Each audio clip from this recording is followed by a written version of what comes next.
देखो last class में जो अपन देख रहे थे ना, ईपीएस में मोबिलिटी मैनेजमेंट। तो यहाँ पे जो नेक्स्ट में जो होता है, नेक्स्ट का जो होता है होता है, ईएमएम होता है। है, पीएसएम होता है। ईएमएम जो होता है आपका क्या होता है, EPS management, EPS mobility management होता है। तो उसके बाद डिस्कस करते हैं। जैसा कि अपन ओके सर। म्यूट कर लो आप, अब देख लेता हूँ। तो हम लोग की ईएमएम प्रोसीजर पढ़ रहे थे। ईएमएम प्रोसीजर में अपन देख रहे थे ईएमएम में क्या, जैसे कि ईएमएम का जो होता है कॉमन प्रोसीजर जो होता है, सारे कॉमन होते हैं। जितना यूई है, सारे यूई जब इनिशियल अटैच करेगा तो ये सारे प्रोसीजर परफॉर्म करेगा। तो ईएमएम प्रोसीजर जो होता है आपका क्या होता है, इसमें जो होता है 5 चीजें परफॉर्म होता है। क्या परफॉर्म होता है, इनिशिएटेड बाय द नेटवर्क, कौन करता है, नेटवर्क इनिशिएट करता है। रिलोकेशन करता है, ऑथेंटिकेशन हो गया, सिक्योरिटी कोड कंट्रोल हो गया, आइडेंटिफिकेशन हो गया, ये मैंने होगा। आज इसका आई पढ़ेंगे। तो थ्री टाइप ऑफ प्रोसीजर होता है इसमें। एक जो होता है कॉमन प्रोसीजर होता है, दूसरा जो होता है आपका ईएमएम स्पेसिफिक प्रोसीजर होता है। तो ईएमएम स्पेसिफिक प्रोसीजर में जो होता है क्या क्या करते हैं, attach, combined attach, detach, combined detach. उसके बाद आपका tracking area update. Tracking area update जो होता है आपका तीन टाइप, एक नॉर्मल ट्रैकिंग एरिया अपडेट होता है, दूसरा जो होता है पीरियोडिक ट्रैकिंग एरिया अपडेट होता है, तीसरा जो होता है कंबाइंड ट्रैकिंग एरिया अपडेट। तीसरा प्रोसीजर जो होता है कनेक्शन मैनेजमेंट प्रोसीजर होता है, ईएमएम कनेक्शन मैनेजमेंट प्रोसीजर होता है। जो होता है सर्विस रिक्वेस्ट, जब आइडल में रहते हो तो कनेक्टेड मोड में जाने के लिए पेजिंग प्रोसीजर होता है। दूसरा जो होता है ट्रांसपोर्ट ऑफ द नेशनल। तो ये तीन प्रोसीजर होते हैं। अगर आपसे इंटरव्यूअर पूछे कि भाई बताओ आपका EM type of the EMM procedure जो होता है कितने टाइप के होते हैं और प्रोसीजर में क्या क्या होता है, हाँ? तीन तो टाइप के होते हैं सर। हाँ, तो ईएमएम प्रोसीजर होता है, तो ईएमएम में ये 5 चीजें परफॉर्म होते हैं, जो कि नेटवर्क इनिशिएट करता है, ना कि यूई इनिशिएट करता है। दूसरा जो होता है ईएमएम स्पेसिफिक प्रोसीजर होता है, जो कि क्या होता है, attach, combined attach, detach, combined detach, tracking area update. फिर आपका कनेक्शन मैनेजमेंट प्रोसीजर होता है, जब आपके डिवाइस कनेक्टेड आइडल मोड में रहते हैं तो आइडल मोड से कनेक्टेड मोड में जाने के लिए आपका सर्विस रिक्वेस्ट निकलता है, पिंग आ गया। फिर आपका transport of the next message. तो वन बाई वन अपन देखते हैं। आज इतना ही पढ़े थे, करेक्ट। यस सर है। फिर आपका ईएमएम सब स्टेट होते हैं ना। तो ईएमएम का जो सब स्टेट होते हैं आपका 6 टाइप का होता है। नल ईएमएम स्टेट होता है। तो नल क्या हो गया कि आपको मतलब कनेक्टेड ही नहीं हो, यानी डिवाइस आपका क्या है, स्विच ऑफ है। एक तो हो गया जो कि डी रजिस्टर्ड है, यानी आप रजिस्टर्ड थे लेकिन आपने मान लो कि क्या किया, एरोप्लेन मोड ऑन ऑफ कर दिए ना, या नेटवर्क से डी रजिस्टर्ड हो गए। एक जो होता है ईएमएम रजिस्टर्ड इनिशिएटेड, जब आप पावर को ऑन करते हो तो डिवाइस आपका क्या होता है, नेटवर्क से अटैच होता है। जैसे ही अटैच आपका अटैच कंप्लीशन प्रोसीजर करते हैं, यानी कनेक्शन के लिए हम क्या करते हैं, डाउनलिंक सिंक्रोनाइजेशन करते हैं, उसके बाद हम कनेक्शन प्रोसीड करते हैं ना, नेटवर्क से कनेक्ट होने के लिए। तो नेटवर्क इनिशिएट करता है ना, रजिस्ट्रेशन होता है, जिस पावर आप करोगे इसको आप भूल जाओ, इतना ये सब चीज करने का रखने का चीज ना। फिर आपका जब अटैच कंप्लीट हो जाता है तो क्या हो जाते हैं, ईएमएम आपका रजिस्टर्ड हो जाता है ना। ईएमएम सर्विस रिक्वेस्ट इनिशिएटेड, जब आप आइडल में रहते हो कनेक्टेड मोड से, जैसे ही आप आइडल में हो जाओगे तो क्या करेगा, जैसे ही आपका मान लो कि कोई अपलिंक डेटा आया ना, अपलिंक डेटा हायर लेयर से आया, हायर लेयर से अपलिंक डेटा आएगा तो क्या करेगा, ये आपका इंटरनल बहुत सारे मॉड्यूल होते हैं, वो एक रैड डीएम मॉड्यूल होता है। तो प्रैक्टिकल जब करेंगे ना तब बताएंगे आपको ना।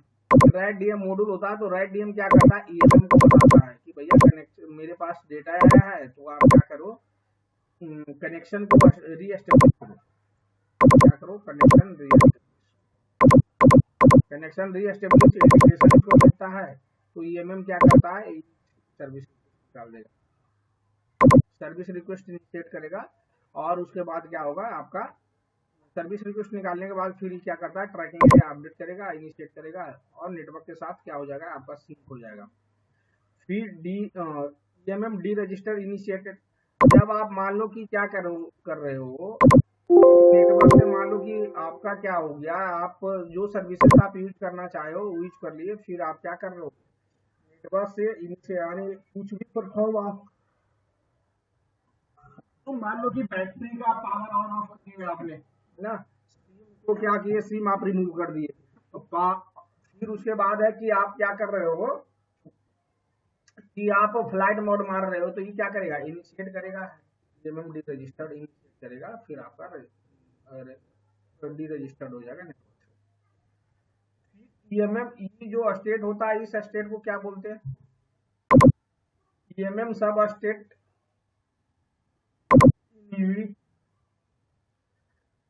ईएमएम सब स्टेट इन द एमएमई, यानी नेटवर्क साइड का बात कर रहे हैं। एमएमई क्या होता है, नेटवर्क साइड होता, तो ईएमएम डी रजिस्टर्ड होगा, यानी मान लो कि नेटवर्क ही इनिशिएट कर दिया। ईएमएम कॉमन प्रोसीजर इनिशिएटेड कर सकता है नेटवर्क, मान लो कि रीअटैच का जरूरत पड़ रहा है, तो क्या करेगा, आपका डिटैच में नेटवर्क बता देगा कि री अटैच करने हैं। फिर ईएमएम रजिस्टर्ड, ईएमएम रजिस्टर्ड, तो ये चार प्रोसीजर जो होता है, स्टेट जो होता है आपका ईएमएम का स्टेट होता है। ईएमएम कॉमन प्रोसीजर, तो वन बाय वन प्रोसीजर अपन देखेंगे। पहला जो है कि ईएमएम कॉमन प्रोसीजर है, तो ईएमएम कॉमन प्रोसीजर में क्या क्या हो रहा था, गुटी रिलोकेशन हो गया, ऑथेंटिकेशन हो गया ना, सिक्योरिटी कंट्रोल हो गया, फिर आपका क्या हो गया, आइडेंटिफिकेशन हो गया। तो ये सब सारे प्रोसीजर वन बाय वन करके देखेंगे। तो पहला जो है आपका क्या है, गुट्टी रिलोकेशन प्रोसीजर है। तो गुट्टी जो रिलोकेशन प्रोसीजर जो करता है, कौन रिलोकेट करता है, नेटवर्क करता है। तो यहाँ पे देखो नेटवर्क से क्या आया है, गुट्टी रिलोकेशन कमांड आया है। गुट्टी क्या होता है, ग्लोबल यूनिक टेम्परेरी आइडेंटिटी होता है। क्या होता है आपका, ग्लोबल यूनिक टेम्परेरी आइडेंटिटी होता है। तो ये जो एलोकेट करता है, किसके थ्रू एलोकेट होता है, आपका एमई जो एलोकेट करता है, किसको करता है, ईवी को करता है। ईवी क्या करता है, उस चीजों को कॉन्फ़िगर कर लेता है, फिर रिलोकेशन कंप्लीट कर देता है इसको। यहाँ पे जो टाइमर चलता है आपका 3450 टाइमर एक चलता है, 3450 टाइमर चलता है। इसका पर्पस क्या है, the purpose of GUTI relocation procedure is to be allocated a GUTI and optional to provide the new tracking area list of the particular unit. और ट्रैकिंग एरिया लिस्ट क्या होता है, TAU, TAI, TAU tracking area identity इसको बोलते हैं ना। तो कोई भी जो है, जैसे कि अगर आप नेटवर्क में काम कर रहे हो, तो ये क्या होता है, मान लीजिए यहाँ पे क्या है, टावर है, यहाँ पे आपका टावर है, अदर टावर है, यहाँ पे आपका अदर टावर्स है ना, यहाँ पे आपके अदर टावर्स है, यहाँ पे अदर्स टावर्स। तो ये क्या होगा, एक ट्रैकिंग मान लो कि कितना है, ये तीनों जो आपका बेस स्टेशन है, ट्रैकिंग एरिया 1 में डिफाइंड है, ये ट्रैकिंग एरिया 2 में। बट जो है ये क्या है, ये दोनों जो ट्रैकिंग एरिया है आपका सेम एमएमई के अंडर में। तो जब सेम एमएमई के अंदर में है, तो जैसा ही इस एरिया से इस एरिया में जाएगा, तो there is no need to update tracking area ना। क्यों, क्योंकि ऑलरेडी एमएमई को पता है ऑलरेडी।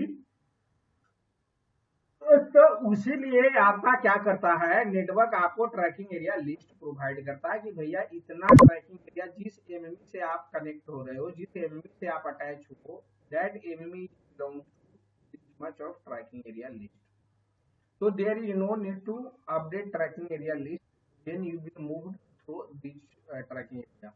जब आप उस ट्रैकिंग एरिया में मूव करोगे तो आपको अपडेट करने की जरूरत नहीं है।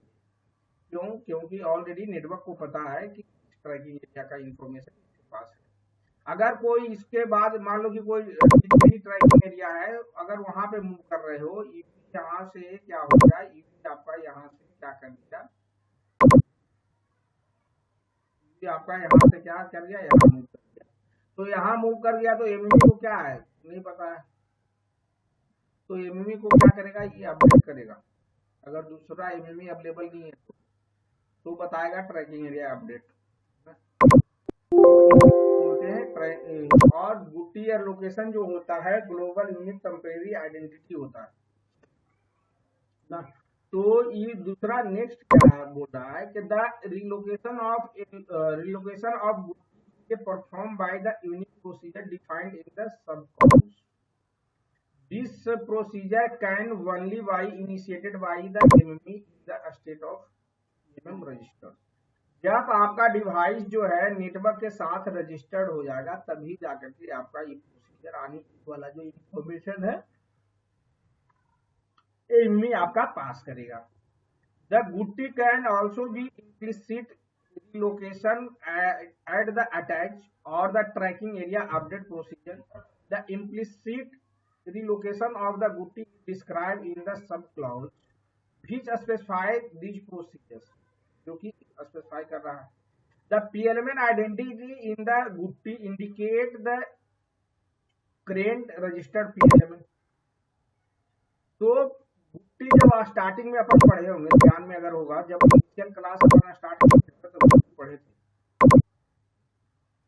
कॉम्बिनेशन क्या है आपका, ये कॉम्बिनेशन है आपका एमएमई ग्लोबल आइडेंटिटी हो गया, ग्लोबल आईडी, फिर आपका प्लस में एमटेमसी,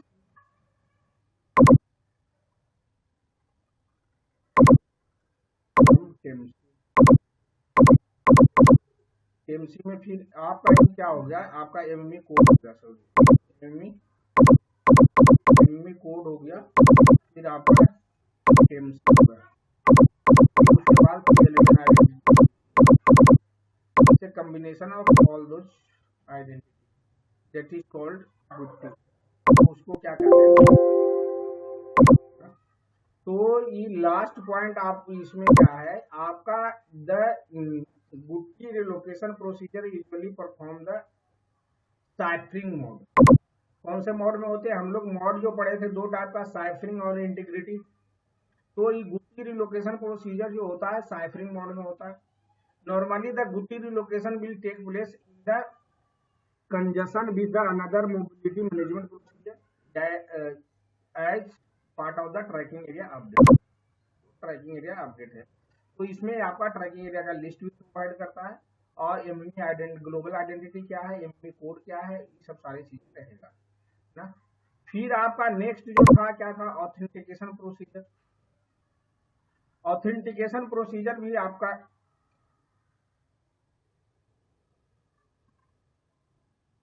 तो ऑथेंटिकेशन प्रोसीजर जो है आपका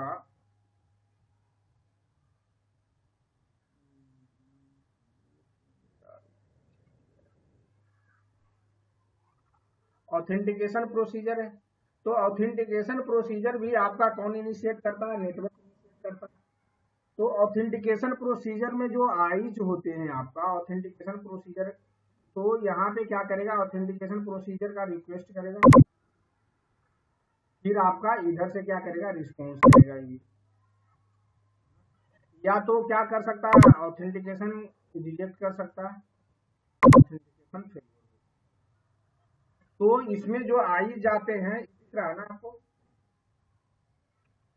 इसमें जो आई जो होता है आपका क्या होता है, नेक्स्ट सेट आइडेंटिफायर आपका आकस्मिक होता है। जो आप देखते हो XRES निकलता है वहां पे आगे जाकर क्या करेगा, आइडेंटिटी रिक्वेस्ट भेज पहले मांगेगा आपसे, आइडेंटिटी उसमें क्या करते हो आप IMI नंबर दे दो।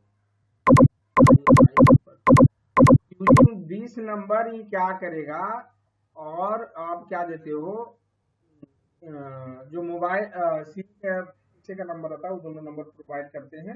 बेस्ड ऑन क्या करेगा, एक रैंडम नंबर, रैंडम और एक और नंबर ये क्या करेगा, जनरेट करेगा। आपको क्या करेगा, रैंडम नंबर आपको बेस्ड ऑन दिस नंबर आपको क्या करेगा, कैलकुलेट करने के लिए बोलेगा। अगर दोनों ये दोनों मिल गया तो ठीक है, अगर नहीं मिला तो आपका क्या होगा, फेल हो जाएगा। तो एक transmit authentication parameter random number हो गया, और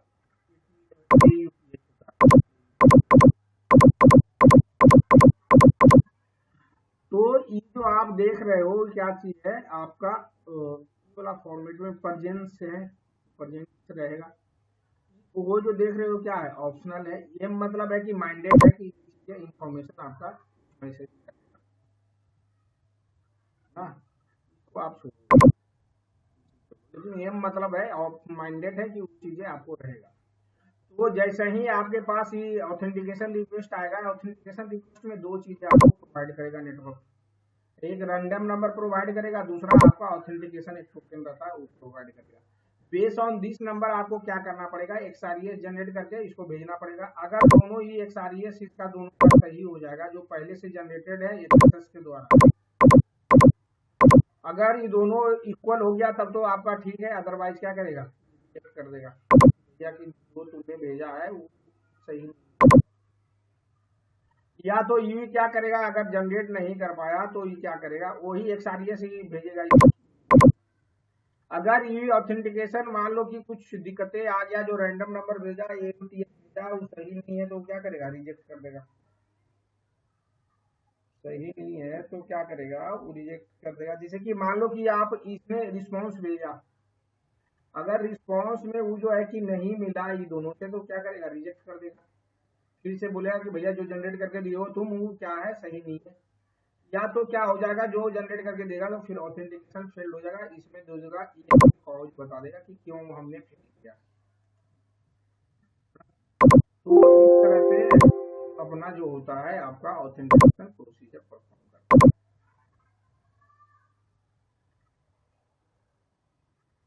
वही सेम चीज है, XRES जनरेट करके देता है वो। तो ऑथेंटिकेशन प्रोसीजर जो परफॉर्म होता है किसके थ्रू होता है, आपका नेटवर्क के थ्रू। यहाँ से क्या आएगा, आपका ऑथेंटिकेशन रिक्वेस्ट आएगा। ऑथेंटिकेशन रिक्वेस्ट में क्या क्या जाएगा, अब देता है आपका रैंडम नंबर और AUPH देता है। Based on this two parameters क्या करता है, ईवी को जनरेट करने के लिए होता है XRES, और ये क्या करता है, जैसे ही आप ईवी आइडेंटिटी भेजते हो ना, तो ये क्या करता है, HSS को दे देता है ईवी आइडेंटिटी, बोलता है कि भैया जनरेट करके दो, XRES जनरेट करके दो। तो ईवी आइडेंटिटी क्या कर, HSS क्या करता है, XRES दे देता है आपका रैंडम नंबर और दो पैरामीटर दे देता है, और ये क्या कर देता है, ये आपका MME जो XRES ही अपने पास रख लेता है। आपका ये रैंडम नंबर ATH दे देता है, और इससे आपको पूछता है अगर कुछ दिक्कतें आ गया, जो रैंडम नंबर आपको जो दिया है ऑथेंटिकेशन वो सही है, तो क्या कर देगा, देगा authentication failure, cause the MAC failure. फिर से अगर आपने फेलियर इसने भेजा, आप अगर इसको फेलियर जैसा ही या इसको भेजेगा कि ऑथेंटिकेशन फेलियर, तो ये क्या करेगा, आइडेंटिटी मांगेगा। आपको क्या मांगेगा, और आपसे फिर आपका क्या करेगा, ये MME आपको आइडेंटिटी रिक्वेस्ट मांगेगा, आइडेंटिटी रिक्वेस्ट रिस्पॉन्स करेगा ये MME। आइडेंटिटी रिस्पॉन्स में क्या भेजेगा, IMSI number, international mobile subscription identity होता है, इसको क्या बोलते हैं, IMSI नंबर होता है। तो यहाँ पे जो टाइमर आपका जो चलता है 3460 टाइमर स्टार्ट हो जाता है। यहाँ पे जो आइडेंटिटी के लिए जो टाइमर चलता है आपका 3470 टाइमर होता है। तो टाइमर भी ध्यान में रखना है आपका, इससे है कि इंटरव्यू बड़ा इजी चल जाता है, अगर ये चीजें आपका टाइमर याद रह गया तो। तो IMSI नंबर आपका हो गया। IMSI नंबर क्या होता है? आपका इंटरनेशनल मोबाइल सब्सक्रिप्शन आइडेंटिटी होता है। तो जैसा ही आपका फिर से ही क्या करेगा, ऑथेंटिकेशन रिक्वेस्ट भेजेगा। ऑथेंटिकेशन रिक्वेस्ट में क्या करेगा, रैंडम नंबर भेज देगा, फिर आपका क्या कर देगा, AUTH भेज देगा। उसके बाद ऑथेंटिकेशन रिस्पॉन्स आएगा। अगर दोनों इसका XRES वाला और इसका जो XRES HSS ने जो जनरेट करके दिया, दोनों अगर इक्वल हो जाएगा तो आपका क्या हो जाएगा, ऑथेंटिकेशन जो हो जाएगा सक्सेसफुल हो जाएगा, अदरवाइज क्या हो जाएगा, फेल हो जाएगा। यहाँ तक के कोई क्वेरी है, कोई क्वेश्चन है तो फिर बताइए, नहीं तो आगे बढ़ते हैं। आगे बढ़े सर। तो ये आपका दो प्रोसीजर हो गया, एक गुट्टी रिलोकेशन का, दूसरा क्या है, ऑथेंटिकेशन प्रोसीजर। तो वही चीजें मैं ऑलरेडी हम एक्सप्लेन कर चुके हैं। इस तरह से आपका आइज जाते हैं। और ई जो होता है आपका कॉज होता है, EMM कॉज जो होता है, इसमें से कोई भी चीजें आपको उठा करके दे देगा अगर ऑथेंटिकेशन फेल होगा तो ना। जैसे आपका जो हो गया, मान लीजिए कि ESM फेलुअर हो गया, CS डोमेन नॉट अवेलेबल नहीं होगा, नेटवर्क फेलुअर हो गया ना, सिंक फेलुअर हो गया, कंजेशन हो गया। तो इसमें से जितने जो फेलुअर हैं, there are multiple types of failure. तो इसमें से कोई अगर आपका ऑथेंटिकेशन फेल हो गया तो EMM कॉज में कोई वन ऑफ देम कॉज आपका उसमें ना।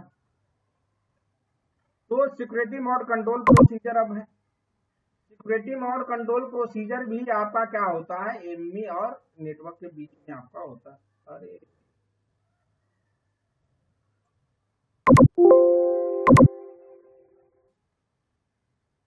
तो ये इतना ही इतना ऑथेंटिकेशन प्रोसीजर होता है। तो अपन जो देखे हैं अभी, जो अभी देखे इसका अपन देखें EMM प्रोसीजर में, तो कौन कौन से प्रोसीजर अपन देखे हैं अभी।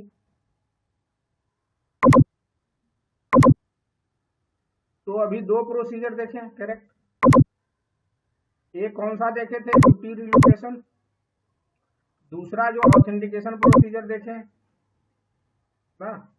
अभी 3 प्रोसीजर और बाकी, आइडेंटिफिकेशन निकल देखे हो गया, आइडेंटिटी वाला अपन कर लिए ना। जो आइडेंटिटी प्रोसीजर ही था ये तो कर लिए अपना, पूरी ऑथेंटिकेशन वाले में ही। सर तो यस सर। EMM इंफॉर्मेशन वाला प्रोसीजर है, सिक्योरिटी मोड कमांड प्रोसीजर अभी बच रहा है, तो दोनों करेंगे। एक मिनट आप, तो हाय गाइस, तो इसी तरह से आप अपना वीडियो देखते रहिए कंटिन्यू, और चैनल को सब्सक्राइब कीजिए। तो आपका जैसा कि आप लोग को भी जो कंटिन्यू आप लोग देख रहे हैं वीडियो, तो आपका भी सिलेबस 90% आपका कवर अप हो गया है। तो आप है कि साइड तो आप देने के लिए एलिजिबल हो, जैसे आप पढ़ोगे ना। कोर पार्ट वाला आपका प्रोटोकॉल बचा हुआ है, तो वो भी कंप्लीट करेंगे। बट अगर आप चाहो तो यूवी साइड देना स्टार्ट कर दो, क्या कि नेक्स्ट जैसी पढ़ाऊंगा, नेक्स्ट पढ़ाने के बाद प्रैक्टिकल वाला पार्ट पहले कंप्लीट कर दूंगा, ताकि आप बैकएंड से क्या करो, इंटरव्यू देना स्टार्ट कर दो ना। तो जैसी नेक्स्ट कंप्लीट होगा तो प्रैक्टिकल पे मैं आ जाऊंगा, और उसके बाद फिर कोर वाला जो प्रोटोकॉल्स बचे हुए हैं 3-4 वो अपना कर लेंगे ना। तो इसी तरह से चैनल को सब्सक्राइब कीजिए, देखते रहिए। एक्चुअली मुझे लगा कि मेरा जो है कि पूरा स्लाइड प्रिपेयर्ड है, बट मैंने जैसे पढ़ाने के लिए चला तो देखा कि स्लाइड जो है प्रिपेयर्ड पूरा नहीं था। तो कोई बात नहीं, तो कल अपना नेक्स्ट फिर पढ़ेंगे आगे, जो बाकी है, जो टॉपिक्स बाकी हैं। थैंक यू वंस अगेन, और इसी तरह से चैनल को सब्सक्राइब कीजिए और कंटिन्यू देखते रहिए, अपने दोस्त को बोलिए। Thank you once again.